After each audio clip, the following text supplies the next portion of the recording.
કેમ છો વિદ્યાર્થી મિત્રો? તાજેતરમાં લેવાયેલ એક્ઝામમાં પૂછાતા બંધારણના પ્રશ્નો આજે આપણે જોઈશું.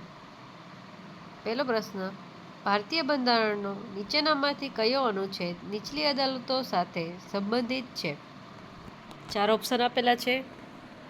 જવાબ થશે અનુચ્છેદ 233 થી 237. ભારતીય બંધારણના અનુચ્છેદના કયા જૂથમાં રાજ્યની નીતિના માર્ગદર્શક સિદ્ધાંતો છે?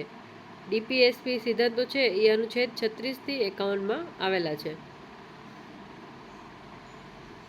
મૂળભૂત ફરજોનો સમાવેશ કરવા માટે 42મા સુધારા દ્વારા બંધારણમાં કયો નવો ભાગ ઉમેરવામાં આવ્યો? ભાગ 4A. તમને રોમન અંકો આવડવા જરૂરી છે. ભારતીય બંધારણના કયા અનુચ્છેદમાં ઉલ્લેખ કરવામાં આવ્યો છે કે મંત્રી પરિષદ એ રાષ્ટ્રપતિની સલાહકાર સંસ્થા છે? અનુચ્છેદ 74.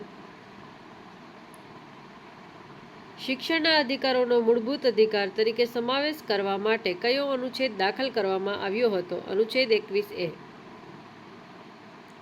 નીચેનામાંથી કયો શબ્દ બંધારણના મૂળ આમુખમાં ન હતો? સમાજવાદી. રાજ્યને માર્ગદર્શન આપવાની કેન્દ્ર સરકારની સત્તા મુખ્યત્વે બંધારણના કયા ભાગ હેઠળ આવે છે? ભાગ 11.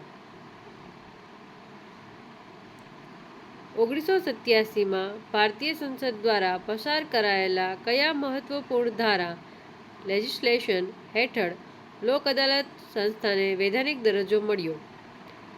કાનૂની સેવા સત્તાધિકારી અધિનિયમ.